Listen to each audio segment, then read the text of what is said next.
Bismillah, alhamdulillah, salatu salam rasulullah, assalamu alaikum wa rahmatullahi wa barakatuh. Welcome to the first session of Peaceful Hearts, learning the secret of inner peace, resilience, effortless patience, courage and confidence from an Islamic perspective, all based around verily in the remembrance of Allah do hearts find rest. And this is a very special program that I'm really excited to share with you, in alignment with the understanding of the inside-out paradigm, which explains our human experience, and Islamic psychology, inshallah. So over this 10 weeks together, we're going to cover a particular topic each week. So session 1 this week is about the human experience.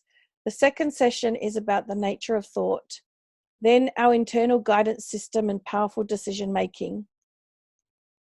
Fourth session, holding on to thought and clouded judgment. Number 5, we will talk about stress, anxiety, fear and insecurities. Session 6, confidence, courage, patience and resilience. In session 7, we will talk about separate realities, which then leads us into the next session, which is on healthy relationships. And that's all relationships, marriage or relationships with our parents, friends, relationships at work, basically how to have a healthy relationship with anyone. And then we'll get more specific into peaceful parenting and our relationship with our children and how that works with all that we've learned. And then the final session, which is a really exciting session, I've called it Discovering You, because really once we get through this understanding, we come to really see who we are, come to really embrace the person that we are, not feel ashamed of who we are, that we're happy with how Allah created us, weaknesses and all, alhamdulillah. So really discovering our own selves. What you can expect over these 10 weeks is a deeper understanding of the concept of tawakkul, putting your trust in Allah. So when I taught this class offline a few months ago, one of the sisters attending, who was born into a Muslim family, so she's understood, the about tawakkul all her life, said when she got to the end of the Peaceful Hearts program that it was like she really actually truly now understood what tawakkul means. And I do think that we walk around thinking we're putting our trust in Allah until we get this deeper understanding and realizing there's even more to it. Accepting the qadr of Allah. We also talk about accepting the qadr of Allah, but then feel quite challenged with it. So being able to not be so challenged around accepting the qadr of Allah. And then, of course, in the remembrance of Allah, do hearts find rest. We tend to have a fairly external understanding or view of that. We're going to go a lot deeper into what that means, inshallah. So our first session is about the human experience. The human experience. And before we really dive into what I teach, I want to share with you a few things that I've learned from the perspective of Islamic psychology, so that we can see that what I'm teaching actually fits in with that. So our psychological system, or our system, or who we are in this life from an Islamic perspective, is that we consist of aql, which is our intellectual mind, ruh, our soul or our self. That is the part of us that goes on, beyond this life. Our qalb, our heart, which is the center of our well-being. So we're not talking about the physical heart here. We're talking about that spiritual heart, that place where, where the Prophet ﷺ touch his chest when he was talking about intentions, that intentions come from here. So it is in the same place as our heart, but it is like our soul. It's not something physical, it's metaphysical. Our nafs, which is our desires and wants, can often be described as our ego, and jism, which is our physical body. So this is what makes us up as a human being in this dunya life. Obviously, things are different after this, but we're actually focusing on the dunya. So this terminology, I probably won't use the Arabic terminology a great deal. I found that for many of us, when we've got into all these terminologies, that we've got lost along the way. I want to make this really easy to understand, really simplify it down. But I will, along the way, from time to time, touch back or touch base with this Islamic understanding so you can see how it all fits in, and be assured that this actually fits with our Islamic understandings of our psychological system, inshallah. So what I teach is based on the fact that we are all okay. And the evidence to support that is that Allah does not burden any soul with more than it can bear. In chapter 2, verse 286. So that means that no matter what we're going through, what we've been through, what we might go through, we are always okay. When we don't feel okay, it means that in that moment we're not seeing that we're okay. And that's all it means. It doesn't mean we're broken and need fixing. It doesn't mean a whole lot of things that we've heard out there. So it's really important for us to appreciate that in the Islamic psychology, and the inside out paradigm, we come from the perspective that no one is broken. We come from the perspective that we were born on the Fitra, perfectly whole and complete, and that this life is about protecting that Fitra as much as possible and returning to it as much as possible when we have found that corrupted, that, you know, we've experienced things that have corrupted our Fitra, and we'll talk about that more in a minute. Now, how this is different to a lot of what's out there is that most modern Western concepts of psychology work from the perspective that there's a problem, we need to figure out what the problem is, and we need to fix the problem. And because it's like that, it is actually problematic. It's problematic because, firstly, it's assuming that something is broken and needs fixing, and that's not true. So, of course, while many of these ways of counseling or therapies and things like that do help shift some things, do help move people from their stuck state to a better state, they're not an overall encompassing solution, whereas this is. Because this is about returning back to that natural state that Allah created us on, a natural state of well-being. So we're always coming from that perspective, and that's the key difference. One of the things I've learned recently, which is really amazing, is how much our scholars learned centuries and centuries ago, well before Western psychology was even a thing, how much they understood of what Western psychology is now looking at and beyond. So we have something to be really proud of in terms of our heritage as Muslims. And it's really good that we have the opportunity here to go back to that heritage rather than be clinging on to what is being presented to us through Western psychology or counseling or therapy. That we can come back to our source, back to our roots. And obviously, because this is from Allah, that we're actually coming back to our fitra, subhanallah. So if this is the case, if we're not broken, why are so many people struggling? Why are we seeing a decline in mental health in the Muslim world? Why are we seeing so many problems, so much fighting, so much fitna? Well, it's really quite simple, and that's what this whole program is about, is us actually breaking this down so that you cease to be one of those that is struggling. Yes, we will still face tests. Yes, we will still have struggles, but we won't be struggling.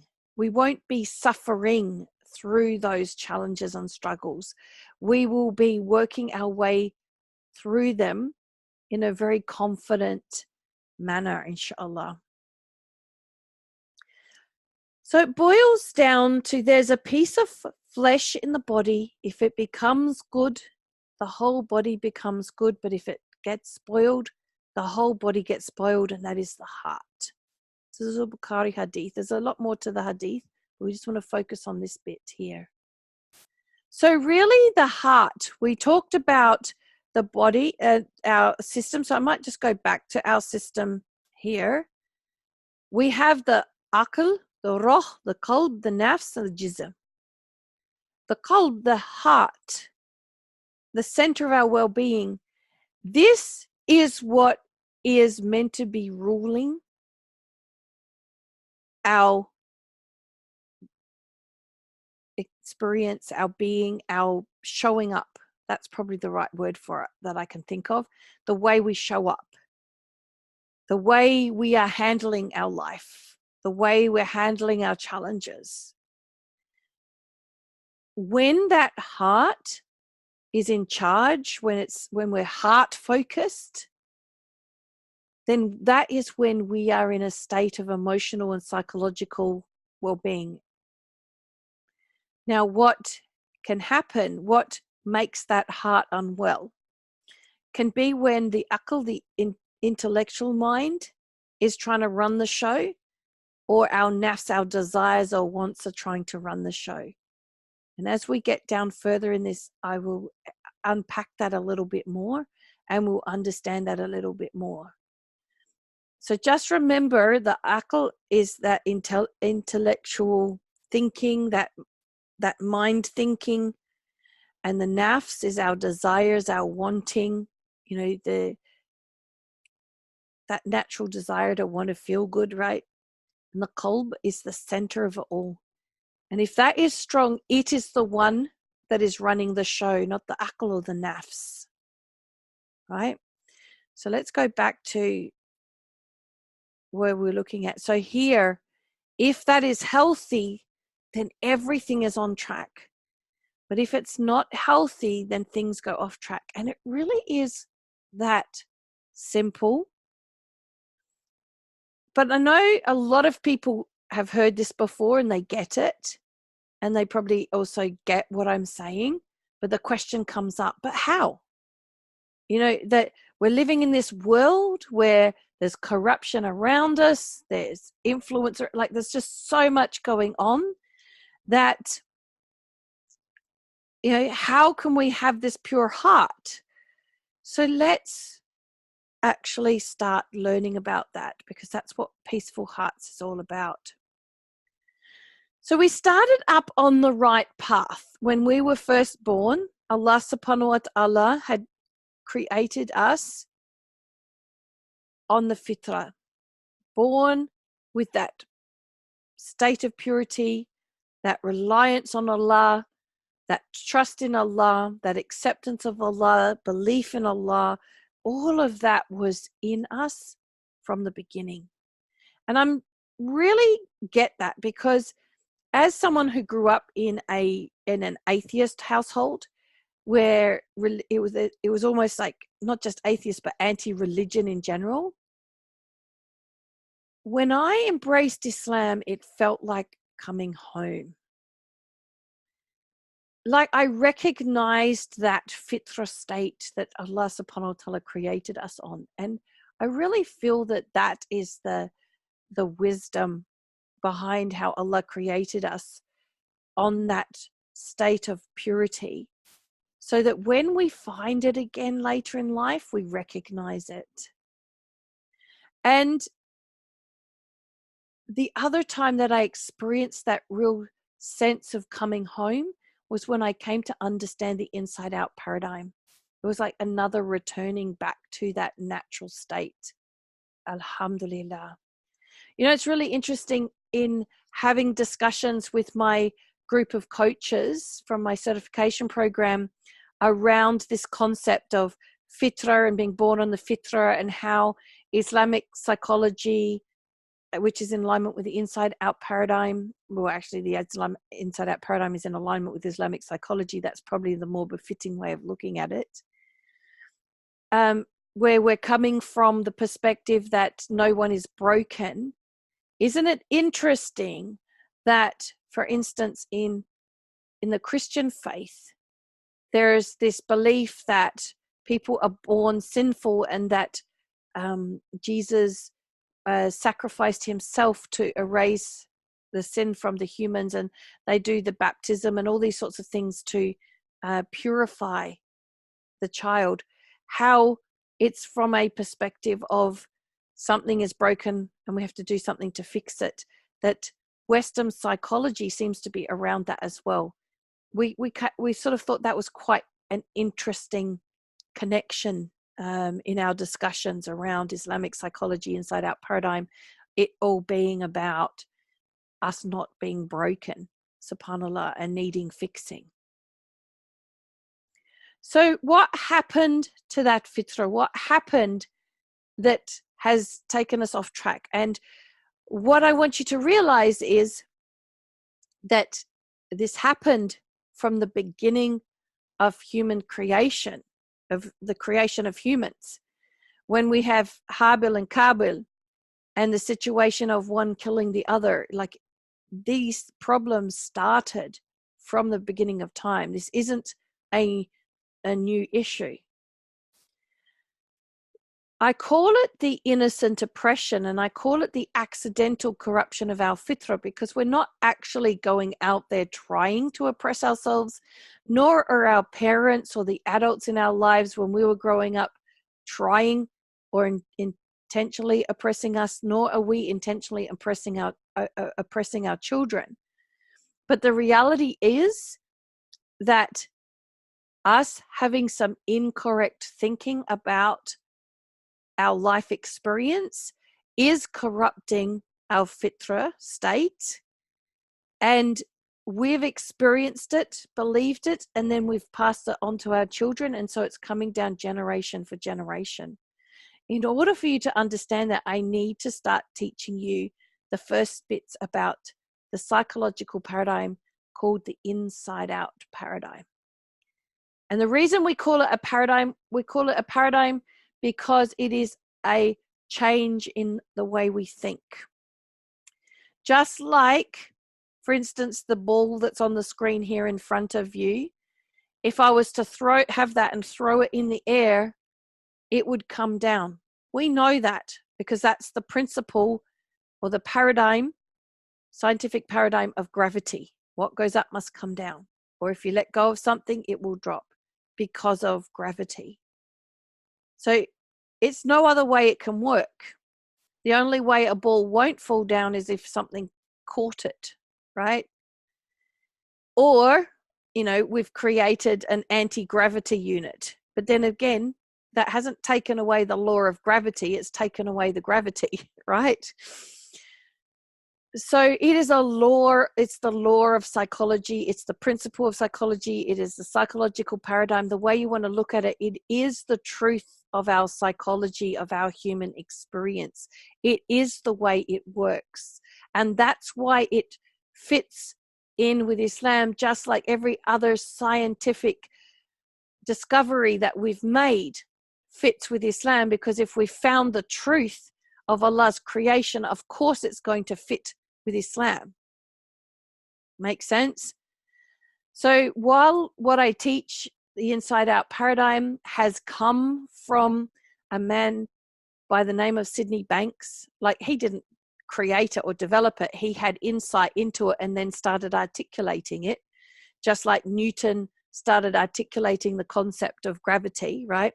So Sydney Banks was a Scottish welder. He finished year 9 at school. So he was not an academic or somebody who was out there studying the science of psychology. He had an insight one day and he realized what I'm about to teach you.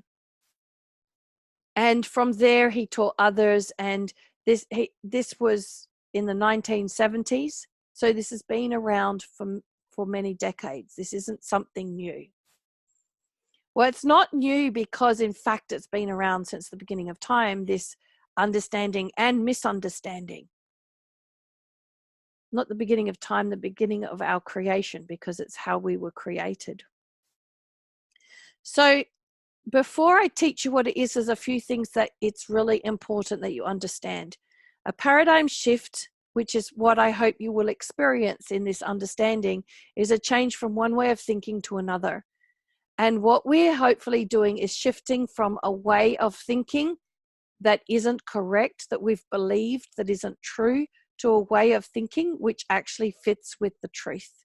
And because it fits with the truth, we naturally go back to our state of well-being.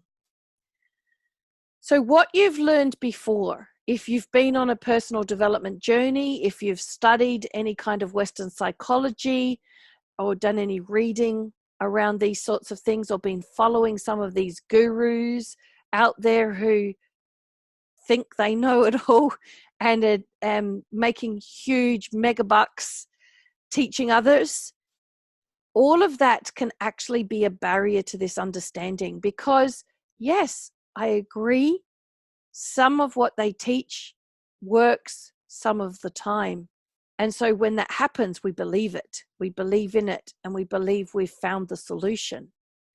And when we believe we've found the solution, our mind is closed to seeing something else. So what you've learned before, I would like you to park it to the side. I don't want you to forget it, but I just want you to park it to the side and step into this space with an open heart and an open mind and with a hopeful attitude. And inshallah, what I am going to teach you will make a difference and will bring about a paradigm shift.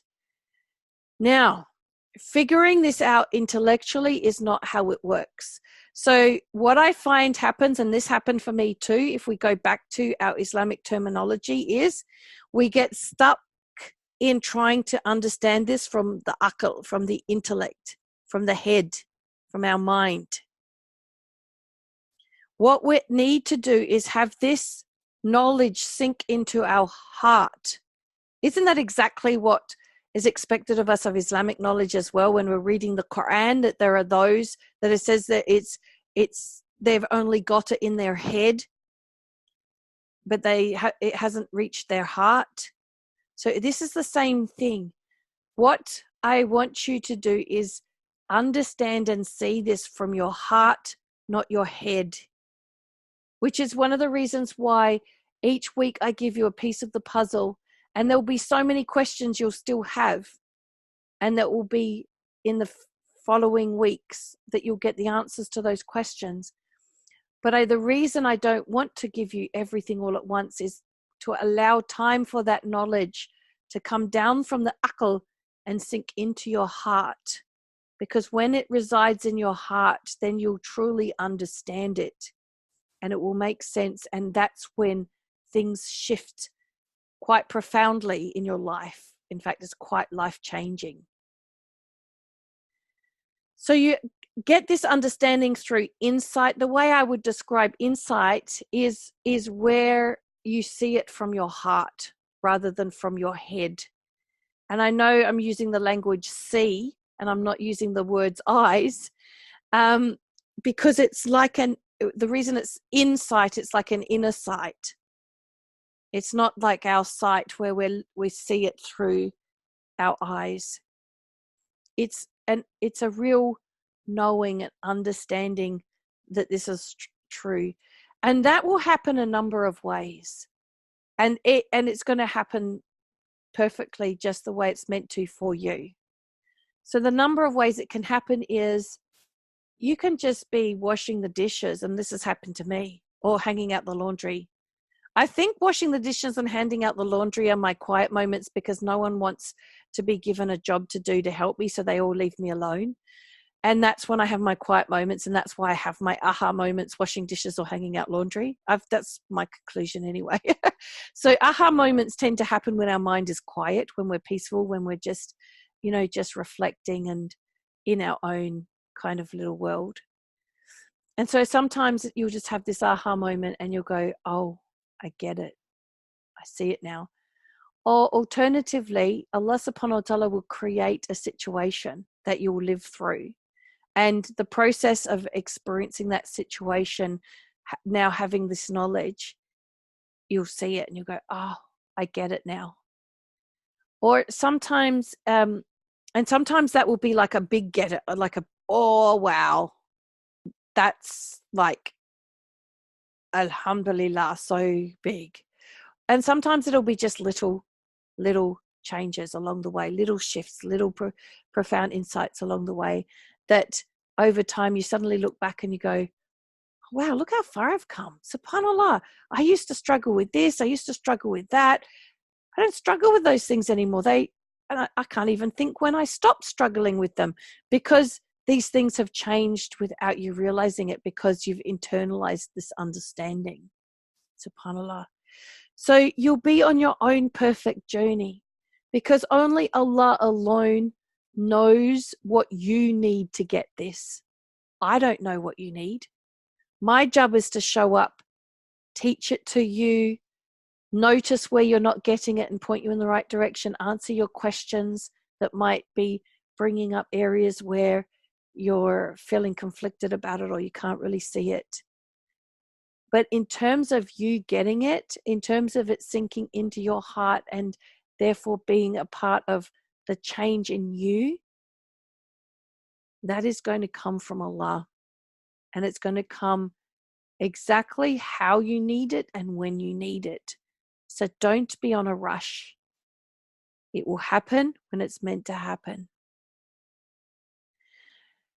Sometimes after there has been some kind of insight or shift for you, where your understanding of things has changed, you might feel quite tired. Now, my understanding of this is that when we've believed something that isn't true for a very long time, we have actually evaluated all of our experiences that are in our memory through the lens of that belief, and it's not true.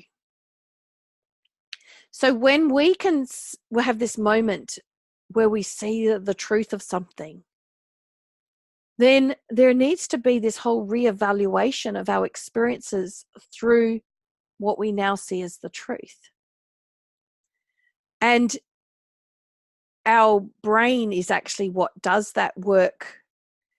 And because the brain is where the memories are stored, it's like part. And so in order for it to do that work, because it does that, most of that housekeeping work is during our deep sleep. And so I believe, and I don't have a professional who's told me this is just my gut feeling around it, is that tiredness comes from us naturally being called to sleep so that work can be done, so that we can truly benefit from the shifts that happen for us once that work is done. And this is how really painful past experiences can cease to be painful, because we may have believed something about an experience that has led us to have really painful memories about that experience. And so that looks like we've got PTSD or some kind of traumatic ongoing experience or some kind of condition, right? When we see the truth and we see it differently, then and that reevaluation process has happened, sometimes without even realizing it, we suddenly discover we don't feel any pain when we remember that experience anymore, that we actually see that experience differently. So this is why I believe we feel tired after insight. So don't fight it. Allow yourself the extra time to sleep. Give yourself a break, because important work is going on for you, and it's really important that you allow that to happen, inshallah. The other thing I want to mention before we get into it is that the inside-out paradigm is also often referred to as the three principles paradigm. Now, the three principles paradigm is what Sydney Banks called it, and what he talks about is mind, thought, and consciousness. As you can see from the language that we used earlier in Islamic psychology, we talk about aql, we talk about qalb, we talk about ruh, we talk about nafs and jism. So this three principles paradigm doesn't exactly fit with our Islamic teachings, and so I don't tend to use the three principles paradigm language. I don't tend to use mind, consciousness, and thought in my explanations. The inside out paradigm, the way I have learned it, doesn't focus as much on that. And the way I teach the inside out paradigm is also kind of tailored to leave out the bits and pieces that don't fit within our deen, because I believe that comes from the misunderstanding of those who don't have our belief in Allah. And so their way of explaining things doesn't make sense. So I've just left those things out. So I call it the inside out paradigm, but just know that if someone's talking about the three principles, that they are essentially talking about the same teachings.